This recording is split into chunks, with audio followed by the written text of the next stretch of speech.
역대상 29장 12절에서 14절입니다.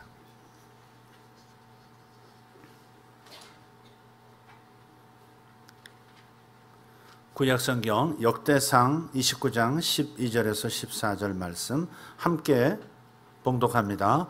부와 귀가 주께로 말미암고 또 주는 만물의 주제가 되사 손에 권세와 능력이 있사오니 모든 사람을 크게 하심과 강하게 하심이 주의 손에 있나이다.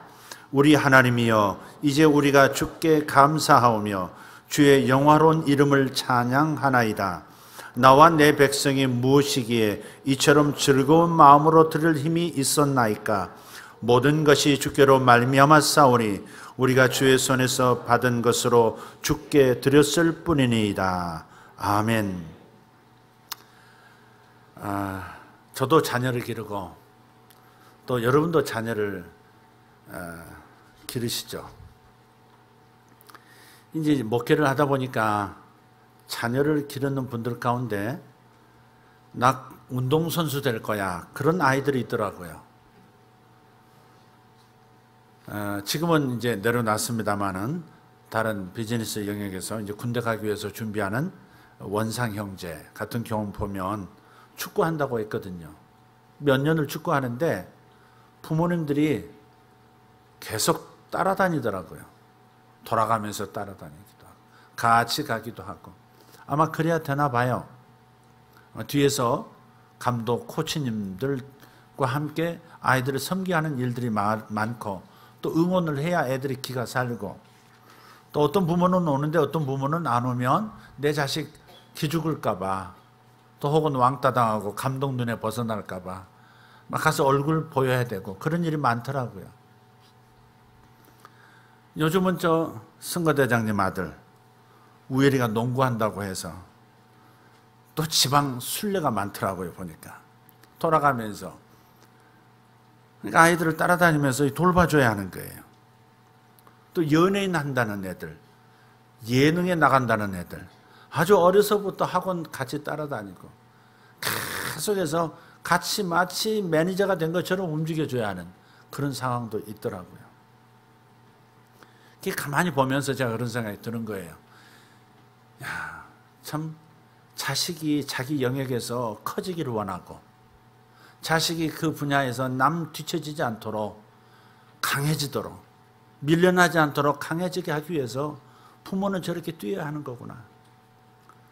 사실 그런 분들만이 아니고 우리 모두가 우리 자식을 위해서는 내 자식이 크고 강한 인생 되게 하기 위해서 끊임없이 마음을 쏟아야 하는 거예요. 그걸 보면서 또 깨닫는 게 있어요.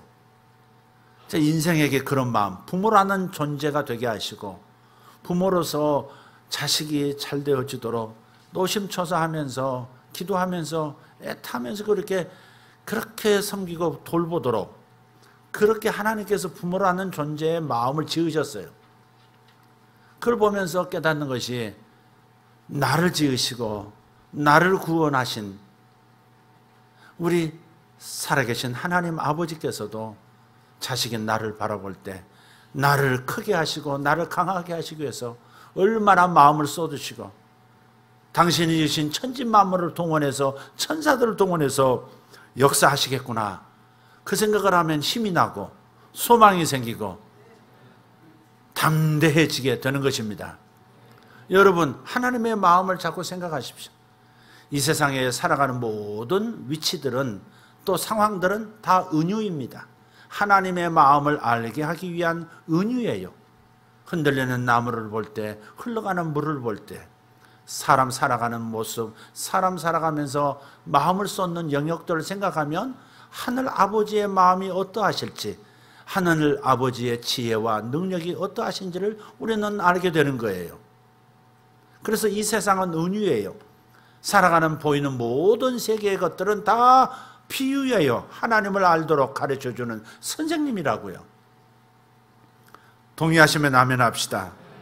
자, 하나님 아버지께서 내가 크고 강하게 되어지는 것을 갈망하고 계신다는 사실, 그러면 이것이 어떻게 실제로 나에게 크고 강한 인생이 되어지도록 나를 크게 하시고 나를 강하게 하시는 하나님의 손길 아래서 어떻게 하면 그렇게 될 것인가? 성경은 단순하게 말씀해요.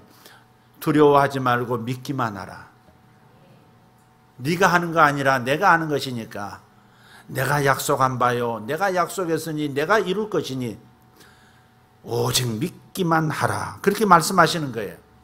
그래서 우리가 어떻게 이 믿음을 하나님께서 주시고자 하는 내 인생에, 내 분야에서 커지고 강해질 수 있게 하시는 하나님의 이 능력을 받아들이는 믿음의 방법이 뭘까? 어떤 믿음을 연습하면 될까? 어떤 믿음을 훈련하면 될까? 그것만 우리가 생각하면 되는 거예요. 비는 하늘에서 내리는 거예요. 어떻게 받을까를 고민하면 되는 거예요. 우리는 뚜껑을 닫은 채, 뚜껑을 닫아 놓은 채 항아리를 놓아두면 한 방울도 들어가질 않습니다. 하늘에서 아무리 장대 같은 비가 쏟아져도 뚜껑을 닫아 놓으면 담길 수가 없어요. 그래서 뚜껑을 열어야 하는 겁니다. 내가 해야 하는 것은 하늘에서 비를 내리게 하는 일이 아닙니다. 내가 해야 할 일은 뚜껑을 여는 겁니다. 믿음을 가지고 받아들이는 것입니다. 하나님이 주시는 분이라고 믿고, 나를 크게 하시는 분이라고 믿고, 나를 강하게 하시는 분이라고 믿고, 그저 나는 받아들이면 되는 겁니다. 이 받아들임을 훈련하지 못해서, 이 단순한 이 믿고 받아들이는 일을 못해서 지금 현재 삶보다 더 큰 삶으로 도약을 못하고 있는 거예요. 주님은 말씀하세요. 믿기만 하라. 할렐루야. 그럼 어떻게 믿음으로 받아들일 것인가? 구체적인 방법을 오늘 말씀에서 한번 찾아보도록 할게요. 첫 번째, 우리가 믿음으로 받아들이는 그 훈련은 어떻게 할 거냐? 그것은 첫 번째, 무슨 일을 하든지 예수님을 생각하면 됩니다. 일단 예수님을 생각하세요. 좋은 친구하고 커피 한 잔 사이에 두고 웃고 떠들다 보면요, 몇 시간 훌쩍 지나가요. 어떨 때는 차 한 잔 따라 놓고 식은 줄도 모르고 떠들다가 밤이 새기도 해요. 그게 즐거운 경험이에요. 주님의 임재도 그렇게 즐거울 수 있다는 겁니다. 여러분, 성경책을 읽을 때, 큐티책을 펴놨을 때, 하나님의 말씀을 연구할 때 즐거우십니까? 만약 즐겁지 않다면, 시간이 한 30분 간 것 같은데 시계 보니까 3분 지났다면, 한 1시간 된 것 같은데 시계 보니 10분밖에 안 됐다면, 그건 즐거운 상황은 아닌 거죠. 기도하는 게 즐겁지가 않고 성경책을 연구하고 말씀을 연구하는 게 즐겁지가 않다면, 그러면 이 관계는 발전할 수 있는 관계가 아닌 거예요. 그래서 어떻게 하면 즐거워질까? 자, 저도 즐거움을 가끔 느끼고 싶을 때가 있어요. 주일이면 찬밥 제공하기 싫어서 그냥 주일 전에, 금요일 이후에부터 하나님께 기도하기 시작해요. 토요일, 주일, 그냥 토요일까지 계속해서 시간 보내는 것 같지만 마음은 계속해서 내일은 무슨 말씀이에요? 이번 주일에 무슨 말씀 전해야 할까요? 하나님 단서를 주세요. 하나님의 마음에 있는 꼭 전하고 싶으신 그 메시지를 저한테 좀 눈치채게 도와주세요. 막 신경을 쓴다고요. 혈압이 올라갈까 떨어질까? 신경을 이렇게 써요.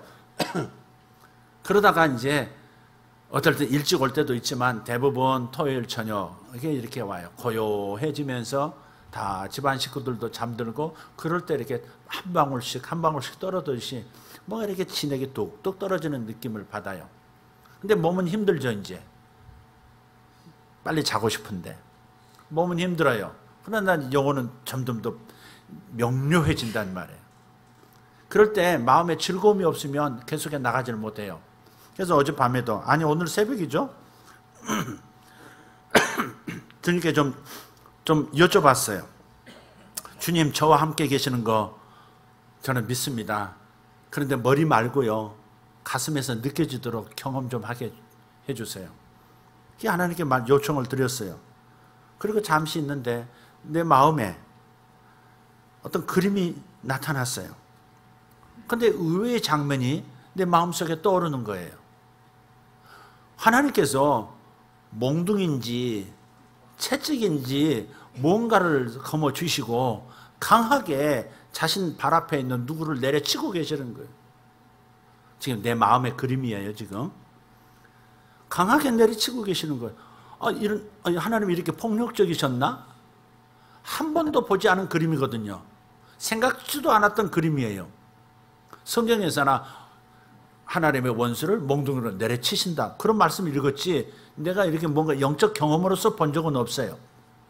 당황했죠. 내가 잘못 봤나? 그러다가 주님께 얻어맞고 있는 대상이 누굴까 하고서 자세히 보니까 미스터 사시더라고요.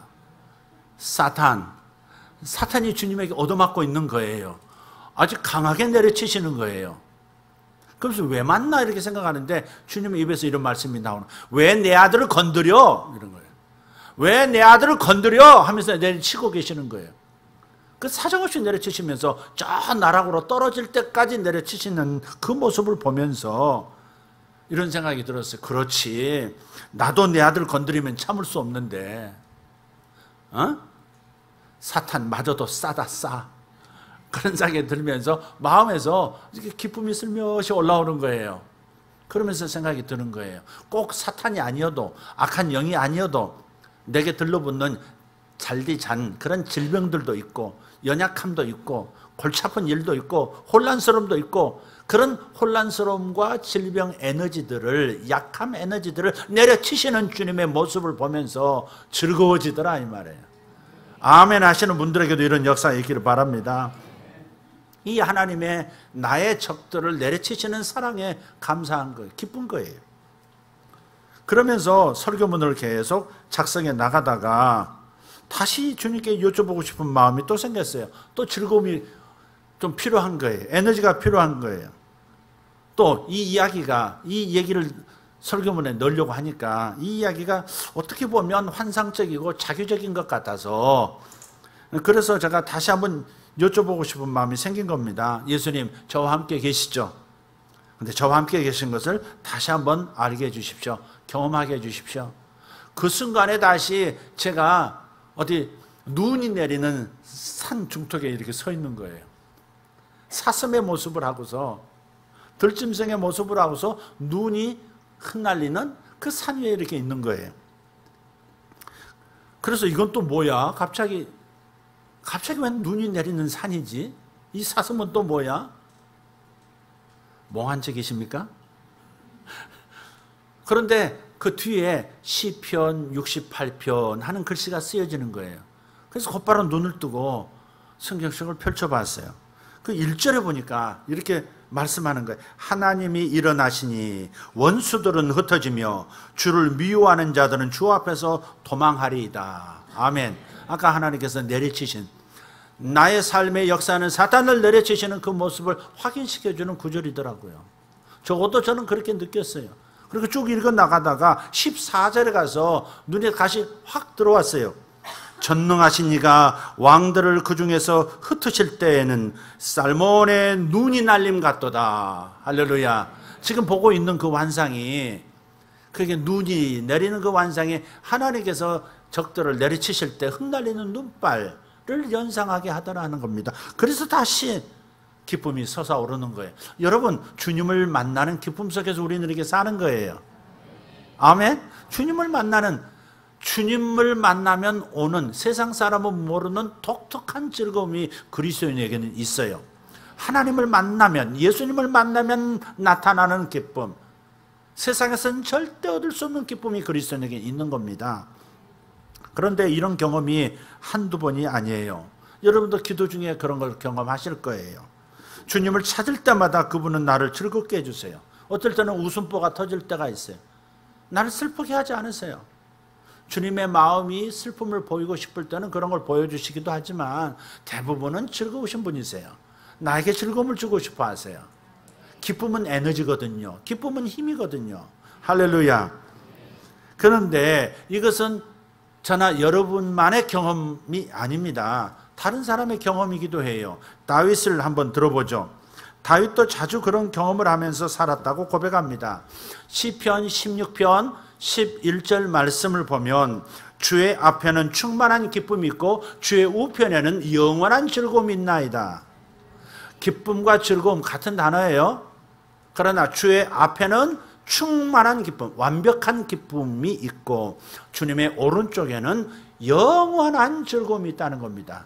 완벽하면서 지속적인 기쁨을 주시는 분이 하나님이라는 사실을 알게 해주는 구절이에요.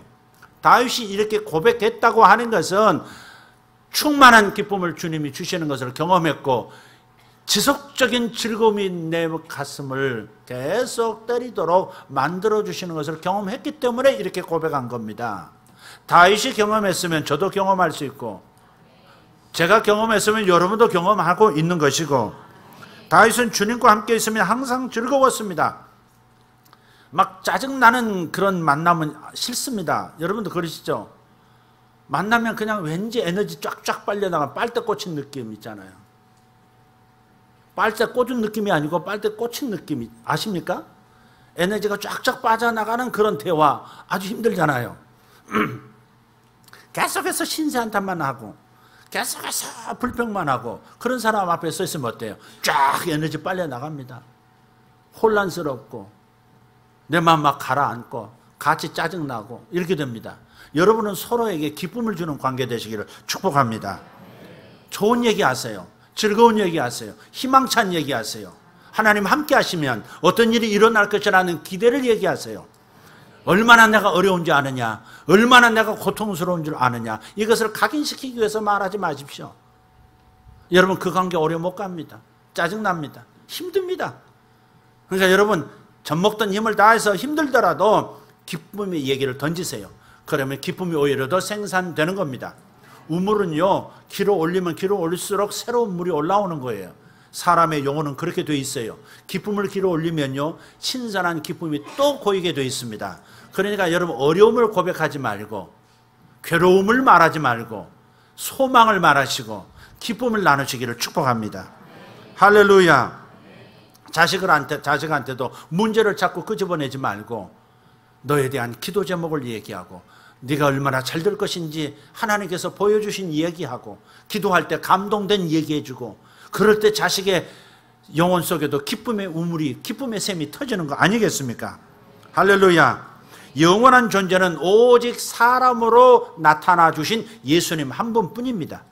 영원하신 분은 하나님이시요 그 영원하신 하나님이 인간의 모습으로 나타나신 분이 예수님이시니 예수님만이 영원한 즐거움, 예수님을 만날 때만 영원한 즐거움, 완벽한 즐거움이 주어지는 줄 믿습니다. 세상 사람들은 절대 맛볼 수 없는 오직 그리스도인만 누릴 수 있는 독특한 기쁨이 우리에게 있는 겁니다. 그러므로 무슨 일을 하든지 예수님을 모시고 하십시오. 예수님을 모시고 있다고 고백만 하지 말고 생각만 하지 말고 예수님을 실제로 마음에 모시십시오. 아, 예수님 나와 함께 계시죠?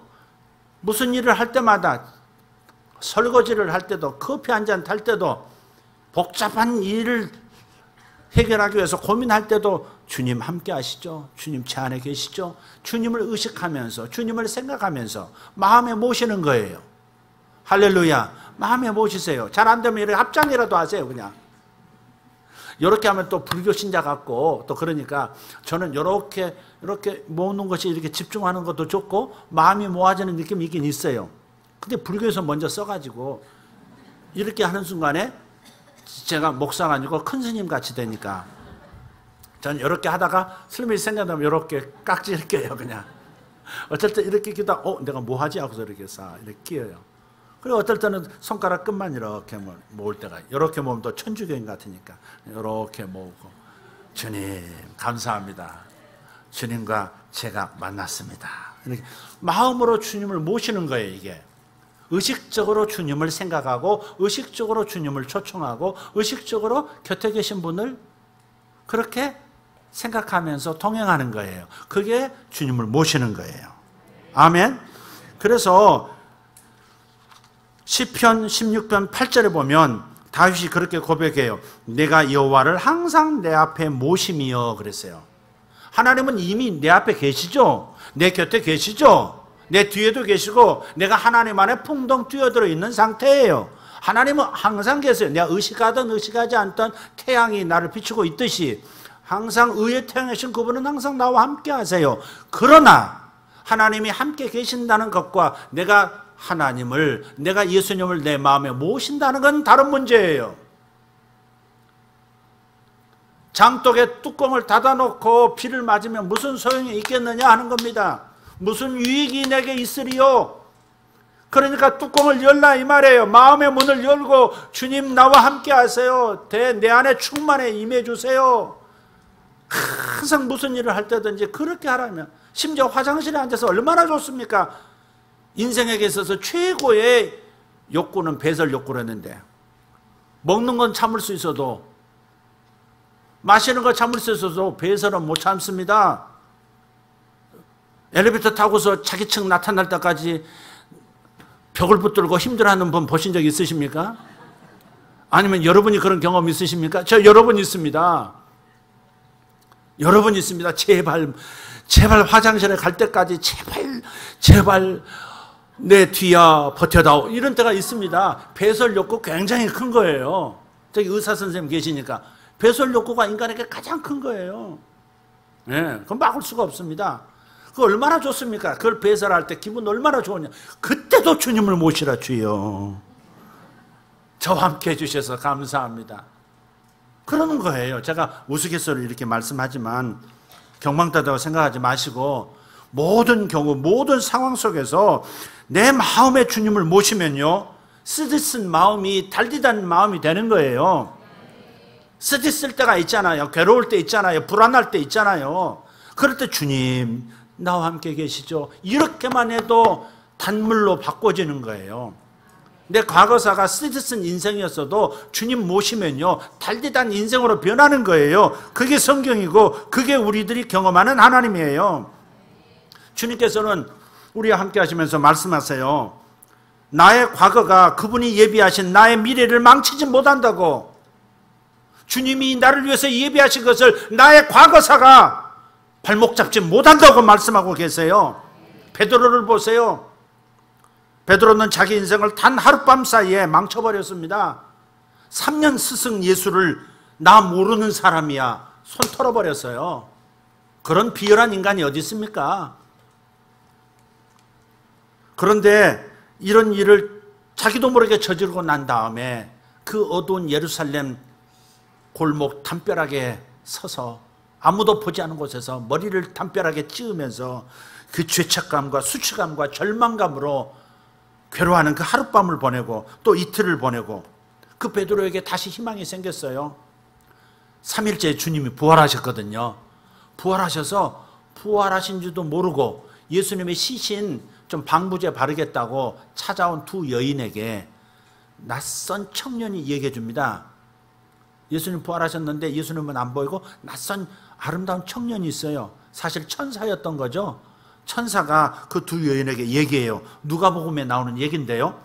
가서, 여인들이여 가서 제자들에게 그리고 베드로에게 전하라.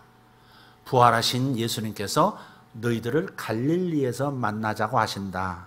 그게 제자들에게 전하라는 거예요. 그런데 제자들에게 그리고 베드로에게, 개역 개정에서는 제자들과 베드로에게 돼 있지만 영어 성경을 읽어보면 좀 더 명쾌한 그림이 그려져요. 제자들에게 그리고 베드로에게. 베드로를 따로 챙기세요. 왜 그럴까? 가장 상처 입은, 가장 인생을 망쳐버렸다고 절망하는 사람이 베드로거든요. 주님의 사랑은 내가 돌아서도 변하지 않아요. 태양은 내가 돌아서서 멀리 간다 할지라도 돌아서면 태양은 한 발자국도 떨어지지 않은 것처럼 나를 비추고 있다고요. 우리 주님이 그런 분이세요. 할렐루야. 그래서 며칠 후에 갈릴리 호수에 부활하신 주님이 나타나셨어요. 제자들이 가서 거기서 고기잡이 하고 있습니다. 근데 한 마리도 못 잡았어요. 어쨌든 이야기가 기니까 그 호숫가에 나타나신 부활의 주님께서 어디서 가져오신 건지 물고기를 굽고 계시고요, 숯불을 피워놓고 물고기 굽고 떡을 굽고 계시는 거예요. 그리고 와서 조밥 먹으라고 부르는 거예요. 자네들 여기 와서 조밥 먹게. 그 베드로 요한이 알아보고요 막 뛰어옵니다. 뛰어와서 이제 막상 뛰어와서 숯불가에 돌 하나 깔고 앉았는데 다른 제자들은 막 제자를 그리지만 베드로는 고개를 못 들고 눈 내리 깔고 눈 내리 깔아이 하는 것처럼 눈 내리 깔고 주님을 못 쳐다보고 있는 겁니다. 그때 주님께서 베드로의 그 상한 마음, 그 좌절한 마음, 인생을 망쳐버렸다고 절망하는 그 마음을 향해서 질문을 던지세요. 질문을 던지세요. 베드로야, 시몬아, 네가 여기 있는 다른 사람들보다 나를 더 사랑하니? 이렇게 물어요. 나를 사랑하냐고 묻는 거예요. 이게 본래 베드로가 늘 주장했던 거거든. 난 다른 사람보다 주님을 더 사랑합니다. 늘 했던 말인데 이제는 입 밖에도 꺼낼 수 없는 처지가 됐잖아요. 그런데 주님은 다시 그 베드로의 속에 있는 열정을 다시 한번 건드리시는 거예요. 네가 나를 사랑하니? 그러자 베드로가 대답합니다. 내가 주를 사랑하는 것을 주께서 아시나이다. 사랑합니다 그렇게 못하고 내가 사랑하는 것을 주께서 아시잖요 이렇게 얘기하는 거예요. 베드로는 주를 3번씩이나 부인했죠.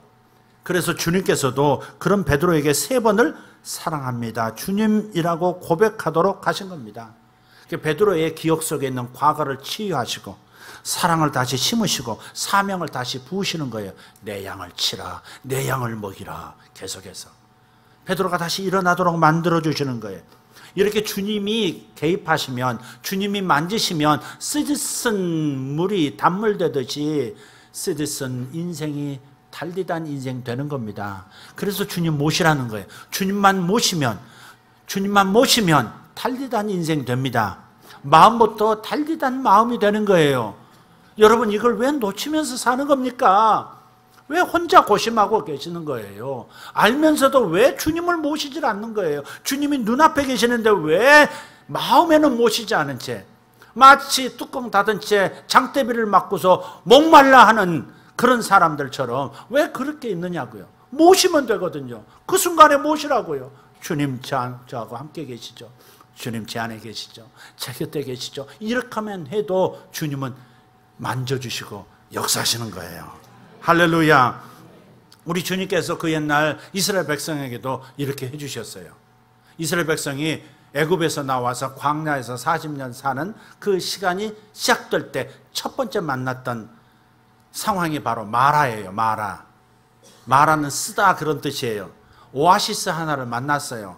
광야에서 사막에서 오아시스를 만났으니까 그것도 소수 몇몇 가족이 모여서 이동하는 게 아니에요. 60만 명이 모여서 이동하는 건데 물이 떨어지면 60만 명이 그냥 그대로 광야에서 죽어 넘어지는 겁니다. 그래서 목마르던 차에 마침 오아시스 만났다고 와 하고 몰려들어서 몇 사람이 앞선 사람이 물을 입에다 쏟아 부었는데 도저히 먹을 수 없는 시궁창 냄새가 나고 무슨 독을 푸는 냄새가 나고 써서 먹을 수가 없는 물인 거예요. 그래서 백성들이 갑자기 또 이런 일을 겪으니까 원망을 하는 거예요. 하나님 원망하지, 또 지도자 원망하지. 지도자는 왜 원망해? 자꾸 지도자 원망해. 원망을 하는 거예요. 주여 치료해 주시옵소서. 원망을 하는 거예요. 모세가 백성들의 원망을 견디다 못해서 하나님 앞에 또 백성들 대신해서 기도할 정신은 있으니까. 다른 사람은 원망하다가 기도할 정신이 없고 모세는 그래도 참 이분 영성 있는 분이라 원망 대신 기도를 하는 분이라 하나님께 대신 기도를 드렸어요. 그랬더니 하나님께서 한 나무를 보여주시는 거예요. 여러분 항상 이게 중요해요. 하나님을 마음에 모시고 예수님 제 안에 계시죠 라고 이렇게 하고 주님 제가 이 문제를 어떻게 할까요? 이렇게 하면요 하나님께서 사인을 주시는 게 있어요. 사람마다 차이는 있어요. 어떤 채널을 통해서든지 하나님은 나에게 대답을 하세요. 아멘. 그래서 뭔가 주님이 감동해 주시고 보여주시는 그 어떤 한 가지 단서를 받았으면 그러면 그 단서의 방향으로 이렇게 나가면 되는 거예요. 하나님 반드시 뭔가를 주세요. 이때는 모세에게 한 나무를 보여주셨어요. 모세가 그 나무를 물속에 던지니까 출애굽기 15장 25절 물이 달리게 되었더라 그랬어요. 독성 있는 물이 아주 시원한 사람을 팔팔 살아나게 만드는 생수가 된 거예요. 할렐루야. 악취가 진동하는 물이 어떻게 신선하고 달콤한 물로 변했을까? 어떻게 변했을까? 답은 물속에 던져진 나무에 있는 겁니다. 나무에 있는 거예요. 이 나무는 우리 주 예수님이 세상의 모든 죄와 아픔을 홀로 지고 가신 십자가, 갈보리의 십자가인 줄 믿습니다. 아니, 십자가에 달리신 예수님이 바로 그 나무인 것이죠. 그 나무는 예수님을 상징하고 있었던 거예요. 예수님은 나는 포도나무요 그러셨잖아요. 예수님이 나무시라고요. 예수님께서 개입하시면 그 어떤 경험도 달콤하게 변합니다. 예수님을 모시고 모든 걱정, 근심 아뢰면 기적 같은 회복이 찾아오는 겁니다. 평안이 찾아오고 기쁨이 찾아오고 용기 배배해지는 겁니다. 그래서 하나님이 예비하신 나를 크고 강하게 하시는 그 엄청난 능력을 내가 받아들이려면 어떤 경우에도 모든 상황에서 예수님을 생각하라. 생각만 해도 주님은 역사하십니다. 주님은 인격이시기 때문에 생각하지 않으면 기다리고 계세요. 주님께 손을 내밀지 않으면 인격이시기 때문에 그냥 기다리세요. 그래서 여러분, 하나님께서 구하라 그러셨잖아요. 구하라, 구할 것이요. 아니, 주시려고 지금 오셨으면 그냥 주시면 되지 왜 구하라고 하는 기도라는 형태, 간구의 형태를 하라고 하실까? 그게 법이기 때문에 그래요. 하나님이 정하신 법이에요.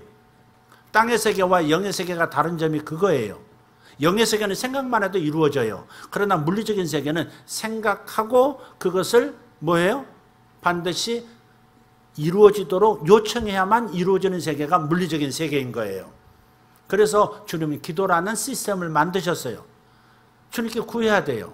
그러면 역사하세요. 인격이시기 때문에 당신이 정하신 법을 어기지 않으세요. 당신이 정하신 법은 구하는 자에게 주시는 거예요. 찾는 자에게 찾아지는 것이고 두드리는 자에게 열리도록 만든 시스템이 이 우주 시스템이에요. 그래서 반드시 원하는 것은 구하셔야 돼요. 자, 모든 일에 예수님을 생각하라. 옆에 분에게 잊지 않기 위해서 한번 해봅시다. 모든 일에 예수님을 생각합시다. 할렐루야, 아멘. 인사만 정중하게 하지 마시고 발설하세요. 시작. 발설하세요. 시작. 모든 일에 예수님을 생각합시다. 저봐, 끝까지 형제 남장로님 오늘 데리고 가셔서 딸 교육 다시 한번 시키고 다음 주에 확실하게 해주시기 바랍니다. 웃기만 하고 말을 안 해. 자, 시작. 그대를 위해서 한 번 더. 시작. 모든 일에 예수님을 생각합시다. 이제 입력되셨죠? 뚜껑을 여세요. 뚜껑을 여는 것이 예수님을 생각하는 거예요. 두 번째, 하나님이 나를 크고 강하게 하시는데 내가 믿음으로 받아들이는 연습 어떻게 할 거냐? 그분이 곁에 계신 것처럼 행동하라. 그분이 안에 계신 것처럼 행동하라. 생각만 하는 게 아니라 이제는 행동해야 하는 거예요. 모세가 나무를 보기만 하고 끝난 게 아니고 물속에 던지라고 하신 그 음성을 듣기만 하고 끝난 게 아니고 뭐예요? 물속에 던졌어요. 행동했다고요. 행동하면 역사가 일어나요. 늘 하나님하고 대화하면서 그분의 임재, 곁에 계심을 연습했던 대표적인 인물로 우리는 다윗을 꼽을 수 있을 겁니다. 다윗은 어린 시절 들에서 아버지의 양떼를 돌보는 중에도 하프를 타면서 주님께 감사를 드리고 찬양을 드렸어요. 그것이 늘 하나님께 감사하고 찬양하는 훈련이 됐단 말이에요. 사무엘상 16장을 보면 그때 당시 왕이었던 사울 왕이 살짝 돌았어요. 신경쇠약이 걸려가지고 악령이 틈탄 거예요. 여러분, 사람이 마음이 어떤 문제 때문에 자꾸 상하고 아픈데 또 건드리고 아물기도 전에 또 치고 이러면요. 그러면 이런 그 마음의 상처가 있는 곳에 뭐예요? 쓰레기 있는 곳에 팔이 날아오듯이요. 이런 상처가 있는 곳에 사탄이 날아와요. 악한 영이 깃들여요. 그게 자기 집이에요. 그래서 여러분 미워하고 분노하고 막 이 실패했던 일을 막 곱씹고 있는 그 장소에 어쩌면 악한 영이 들어와 자리 잡고 있을 수도 있어요. 그것도 쫓아내야 돼요. 아멘? 네, 그래서 여러분 상처를 오래가게 놔두면 안 돼요. 절대 상처를 오래가 놔두면 안 돼. 반드시 하나님 앞에서 주님을 초청하고 주님을 생각해서 이렇게 치료하시도록 베드로처럼 치료받아야 돼요. 안 그러면 평생 그냥 마음의 근육이 상한 채로 장애인으로 살아요. 마음 장애인으로 삽니다. 육체만 장애인이 있는 거 아니에요. 마음도 장애인이 있습니다. 그래서 상처는 오래 가면 안 돼. 묵히면 안 돼요. 세월이 가면 잊혀지겠지. 그런 노래 가사 따위는 잊으세요. 안 돼요. 반드시 치료받으셔야 합니다. 왜? 하나님의 영이 역사하지 않고 악한 영이 역사할 경우가 많기 때문에 그래요. 사울이 그랬어요. 늘 왕위를 뺏길까 봐 늘 노심초사했던 인물이 사울이거든요. 그래서 막 정신 너무 신경 쓰다 보니까 이놈도 쿠데타 일으킬 놈 같고 저놈도 쿠데타 일으킬 놈 같고 그러다 보니까 신경쇠약에 걸렸어요. 거기 악한 영이 들어와 버렸어요. 그래서 신하들이 악령이 침범한 탓이라고 하면서 음악 치료법을 뮤직 테라피를 한번 실천해 보시라고 권해요. 그 의견이 이 조정에서 오고 가는 걸 보고서 한 종이 제안을 합니다. 다윗이라는 인물이 베들레헴에 있는데 그 친구는 참 대단한 친구입니다. 한번 우리 사울 왕을 만나게 하시면 사울 왕께서 치료가 될 겁니다. 이렇게 천거를 해요. 그게 16장 18절 사무엘상서 16장 18절에 있어요. 한번 읽어드릴게요. 수금을 탈 줄 알고 용기와 무용과 구변이 있는 준수한 자라 여호와께서 그와 함께 계시더이다. 아멘. 자, 다윗이 그저 하퍼를 연주했을 뿐인데 어떻게 사울에게 있었던 귀신이 떠나가고 그 마음이 회복이 되었을까? 그리고 그 이전에 다윗이 이런 찬사를 한꺼번에 받은 이유가 뭘까? 그 찬사 내용이 뭐예요? 다윗이라는 소녀는 음악 전문가입니다. 다윗이라는 소녀는 용기가 있습니다. 무용, 무술, 전쟁터에 내보내도 능히 자기 한 몸 정도는 지킬 수 있는 장군감, 그런 무술 실력도 있습니다. 그리고 말을 잘하는 달변가입니다. 그리고 훈남이에요. 이렇게 왕에게 청거를 해요. 자, 어떻게 해서 이렇게 회복되게 만들고 자신도 그렇게 인정받을 수 있었을까? 답은 여기 있습니다. 오늘 읽었던 16장 18절 마지막에 있어요. 그게 뭐예요? 여호와께서 그와 함께 계시더이다. 할렐루야. 하나님이 함께 계시니 음악 전문가도 될 수 있고 용기 있는 자가 되고 실력이 무력이 뛰어난 자가 되고 달변가도 되고 아주 멋진 남자로 살게 된다는 거죠. 왕도 치료할 수 있는 자가 된다는 거예요. 하나님이 함께 하시면 그렇게 되는 겁니다. 할렐루야. 하나님께서 함께 계신 것을 믿고 연주하면 악한 영이 떠나는 거예요. 하나님이 함께 하신 걸 믿고 드럼을 치면 사람의 마음에 즐거움이 생기는 거예요. 하나님이 함께 하심을 믿고 그리고 메시지를 전하면 하나님이 말씀대로 역사하시는 거예요. 무엇이든지 하나님이 함께 계신 것을 믿은 다음에 믿고 행동하면 뭔가가 일어나게 되어 있습니다. 모든 일에 그분이 곁에 계신 것처럼 행동하면 기적이 일어납니다. 그래서 다윗은 기적을 나타냈고 그의 인생을 하나님께서 크게 하셨고 강하게 하신 거예요. 사울의 군대 장관이 되었고 훗날의 왕도 되었습니다. 지금도 이스라엘의 국기는 다윗의 별입니다. 삼각형을 하나는 정삼각형으로 놓고 하나는 거꾸로 역삼각형으로 놓아서 조합한 다윗의 별입니다. 다윗의 별이라고 그래요. 국기가. 그만큼 지금까지도 영향을 끼치는 큰 인생이었고 강한 인생이었습니다. 하나님을 곁에 모시고 믿음으로 행동하면 크게 하시고 강하게 하시는 것을 저는 믿습니다. 제가 얼마 전에 기도를 하는데 제가 이제 기도사에 가는 거 아시죠?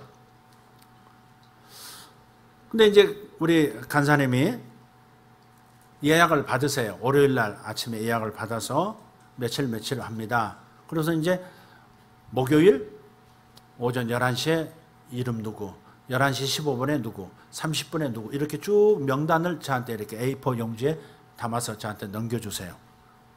그러면 제가 시간을 내서 기도하면서 그 이름을 놓고 하나님께 여쭙는 거예요. 주님, 아무개 하면서 하나님 앞에 여쭤요. 그러면 하나님께서 제게 보여주시고 들려주시는 것들이 있어요. 그럼 그걸 제가 거기다 적거든요. 그런데 이건 허락받고 하는 얘기는 아닙니다만은 그다지 나쁜 얘기 아니니까 괜찮을 것 같아요. 어떤 권사님이시랬는데 그 권사님 이름을 놓고 기도하는데 그 권사님, 나이 드신 권사님 얼굴이 떠오르는 게 아니고 그 젊은 여성 하나, 젊은 청년 하나, 남자 청년 하나가 보이는 거예요. 근데 감동이 남매를 두신 권사님 같아요. 근데 그 자매님이 날씬한 것을 넘어서서 좀 마르셨더라고요. 그리고 약간 이렇게 굽어져 있어요. 그분이. 왜 이럴까? 왜 이렇게 약해 보일까?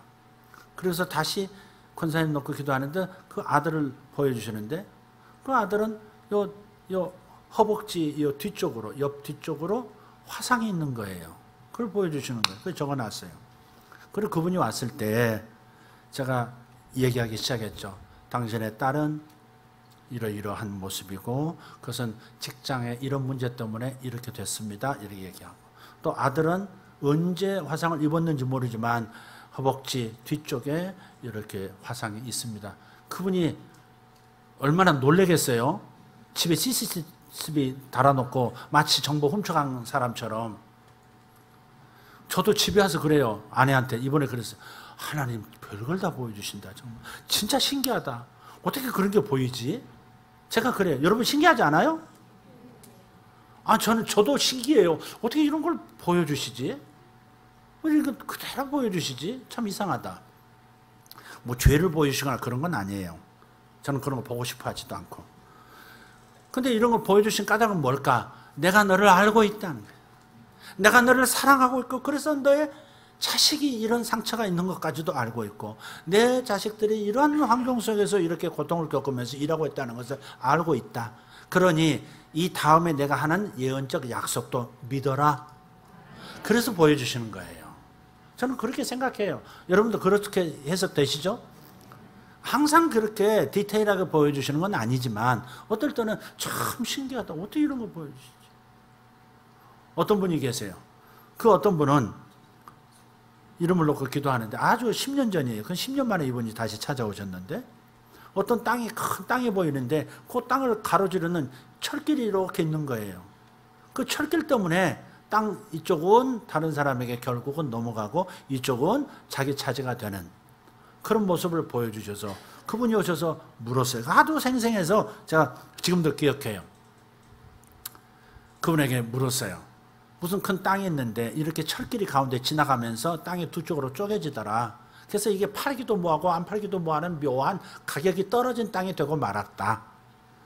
그런데 또 복잡성이 있어서 저쪽 땅은 또 다른 사람에게 넘어가는 걸 하나님 보여주시더라. 맞습니까? 그랬더니 맞대요. 철로. 그래서 얼마 전에 초청받아서 그 땅을 가봤어요. 10년 만에. 큰 불고기집을 하시더라고요.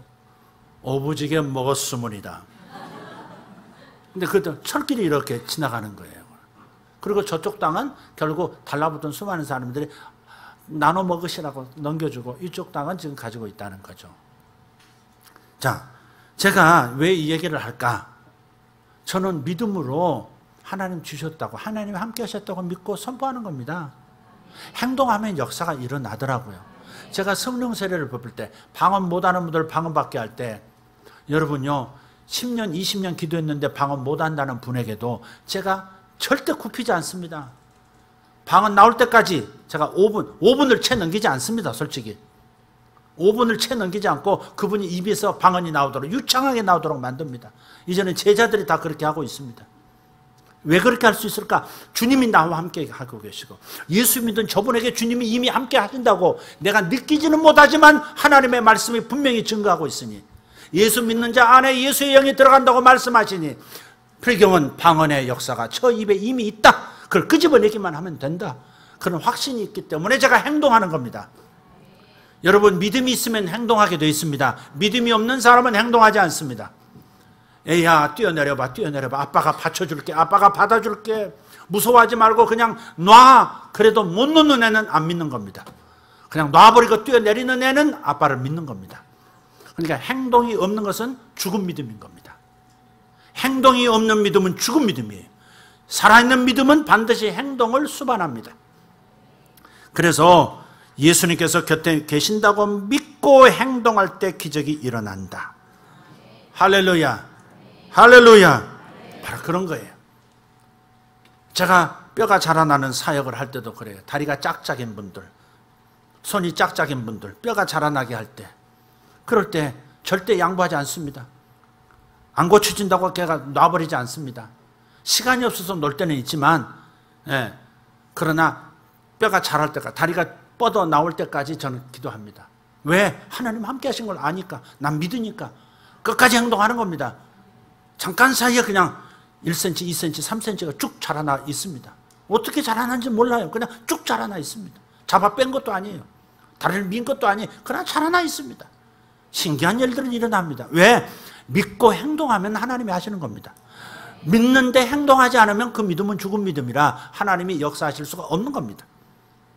그래서 하나님이 나를 강하게 하시고 크게 하시는 이 축복을 베풀 때 나는 반드시 하나님이 나와 함께 하시고 내 곁에 계셔서 역사하신다고 믿고 행동해야 하는 겁니다. 첫 번째는 예수님을 생각하라. 모든 일에 모든 경우에 예수님을 생각하라. 두 번째는 예수님이 곁에 계신다고 믿고 행동하기 시작하라. 그러면 역사가 일어난다. 마지막 한 가지 말씀을 드립니다. 그것은 크고 강하게 하실 때 감사하셔야 합니다. 사전에도 감사하시고 사후에도 감사하셔야 합니다. 예수님이 함께 하신다는 사실을 머리로만 알 뿐 실제로 그분의 임재 연습은 하지 않는 신자들 많습니다.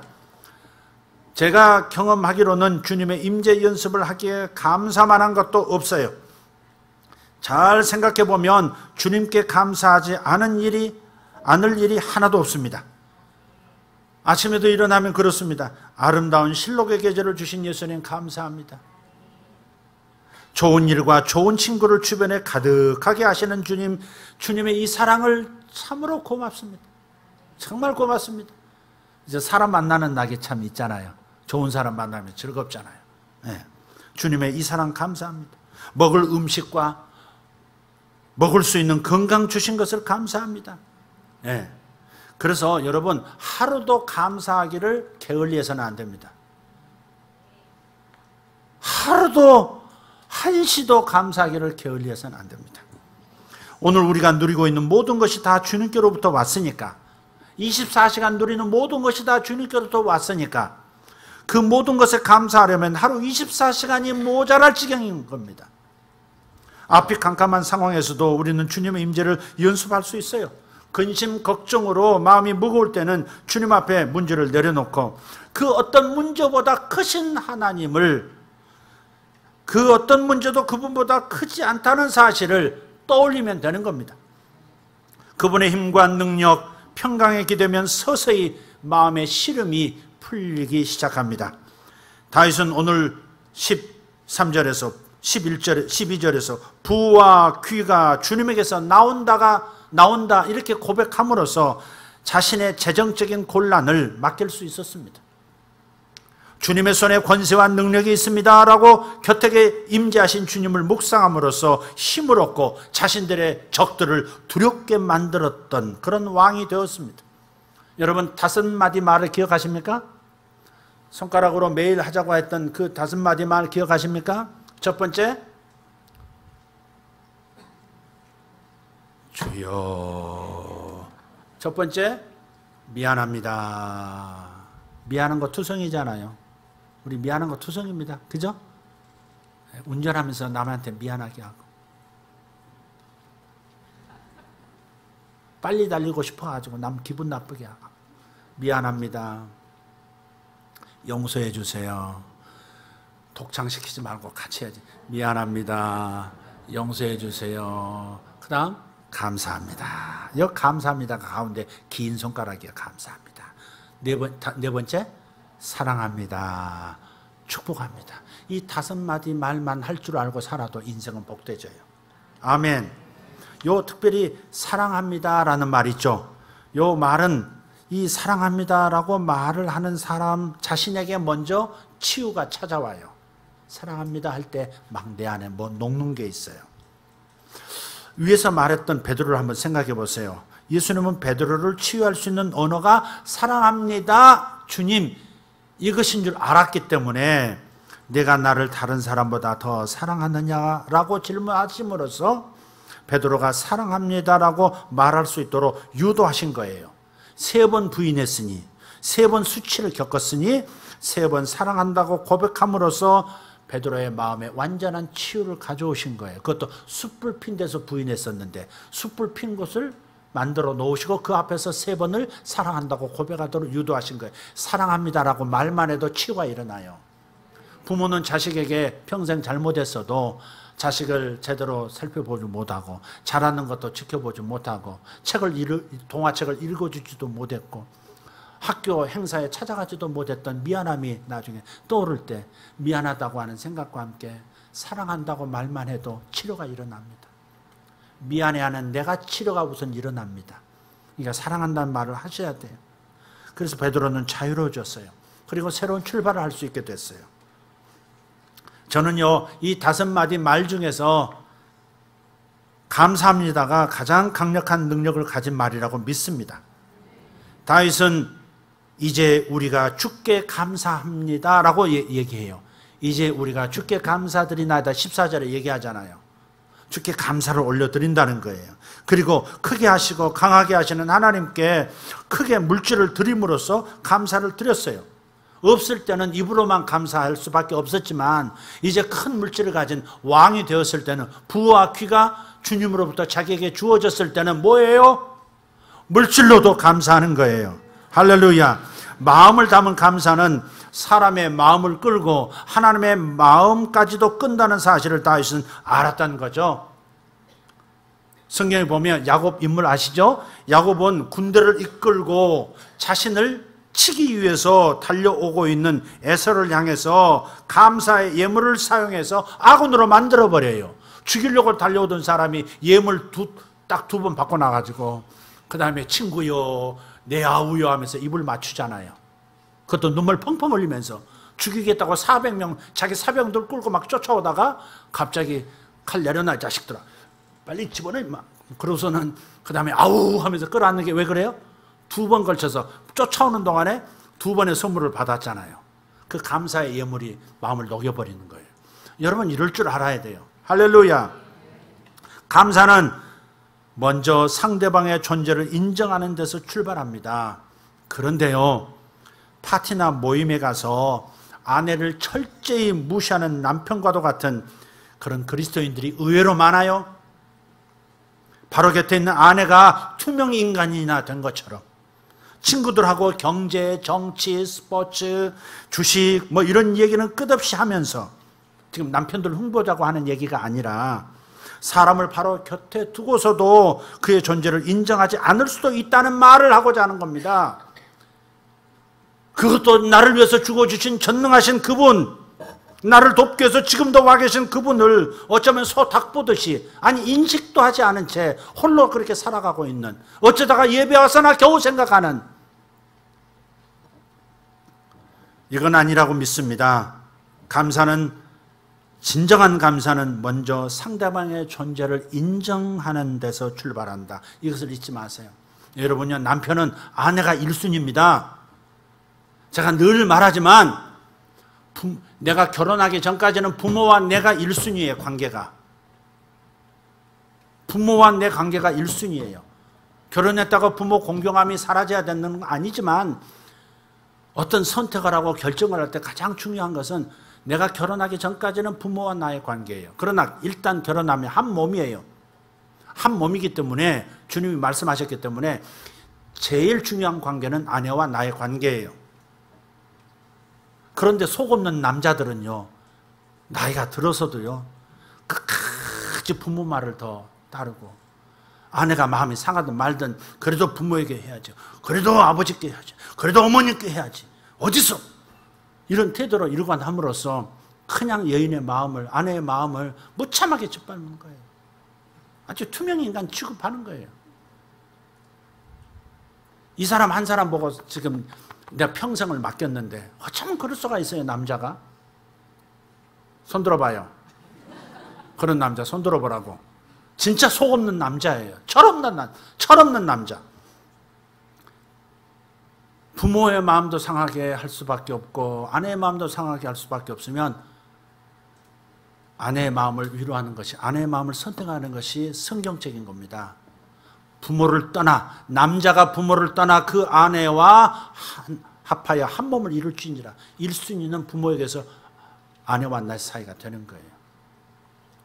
이걸 자꾸 어긋나면요, 이걸 자꾸 이 순서를 어긋뜨리면 처음에는 죄송하지, 미안하지 어머니께, 아버지께. 그래도 이 순서를 끝까지 성경적으로 고수하면 결국은 잘 되게 돼 있고 원만하게 되게 돼 있어요. 스스로 성경적 질서를 어겨가지고 혼란스럽게 만들면 안 돼요. 예. 부모는 다 그걸 이해하고 극복하고 갈 수 있어요. 우리가 부모니까 알잖아요. 다 결국 네가 잘 되는 게 첫째다. 결국은 부모는 내려놓게 돼 있어요. 그럼 편안해지시죠. 그런데 끝까지 나이 드신 부모님을 어떻게 그럴 수 있냐. 이러다가 그냥 아내가 병들고 남편이 자식도 관계가 깨지고 힘들어지고 그러는 거예요. 그게 좀 곁으로 셌습니다. 주여, 어쨌든 감사는 상대방의 존재를 먼저 인정하는 데서 출발한다. 이거 잊지 말기를 축복합니다. 이것이 주님의 임재 연습에 주님 곁에 계시죠, 주님 제 안에 계시죠, 이렇게 말하는 거예요. 이렇게 의식하면서 하는 거예요. 그렇게 주님을 초청하고요. 그래서 정말로 모든 일에 주님을 생각하고, 두 번째 주님이 곁에 계신 것처럼 행동하면, 세 번째 주님께서 나를 크게 하시고 강하게 하십니다. 그럼 우리는 뭘 해야 되겠어요? 감사하면 되는 겁니다. 말로도 감사, 마음으로 감사, 실력 주시면 물질로도 감사. 할렐루야. 11조만 하지 말고 그 이상으로 더 크게 감사하고 그렇게 살아가는 거예요. 하나님이 힘 주셨는데 할 수 있잖아요. 옛날보다 더 살게 해주셨잖아요. 그럼 더 드리는 거죠. 그러면 더 드릴 수 있는 실력자가 또 되게 해주시는 거예요. 그래서 사전에도 감사하시고 사후에도 감사하시고. 자, 세 가지 꼭 기억해 주시기 바랍니다. 모든 일에 예수님을 생각하십시오. 예수님이 곁에 계신다고 생각하고 행동하십시오. 그리고 감사하십시오. 그러면 큰 인생, 강한 인생, 평생 살게 될 것을 믿습니다. 기도하십시다.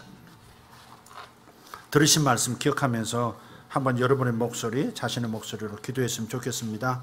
우리 반주해 주시면 감사하겠고 우리 함께 기도하겠습니다.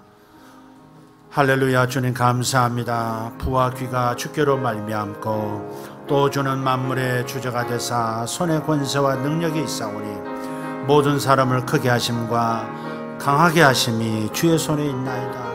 우리 하나님이여, 이제 우리가 주께 감사하오며 주의 영화로운 이름을 찬양하나이다. 나와 내 백성이 무엇이기에 이처럼 즐거운 마음으로 들을 힘이 있었나이까. 모든 것이 주께로 말미암았사오니 우리가 주의 손에서 받은 것으로 주께 드렸을 뿐이니이다. 할렐루야. 주님 감사합니다.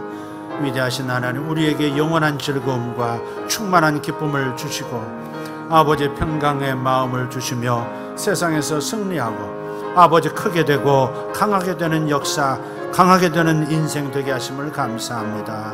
아버지 사랑하는 성도들 가정마다 크게 하시고 강하게 하시옵소서. 성도들의 자녀들마다 크게 하시고 강하게 하시옵소서. 성도들의 사업마다 크게 하시고 강하게 하시옵소서. 크게 되고 강하게 될지어다. 크게 되고 강하게 될지어다. 크게 되고 강하게 될지어다. 주님 감사합니다. 예수님의 이름으로 기도하옵나이다. 아멘.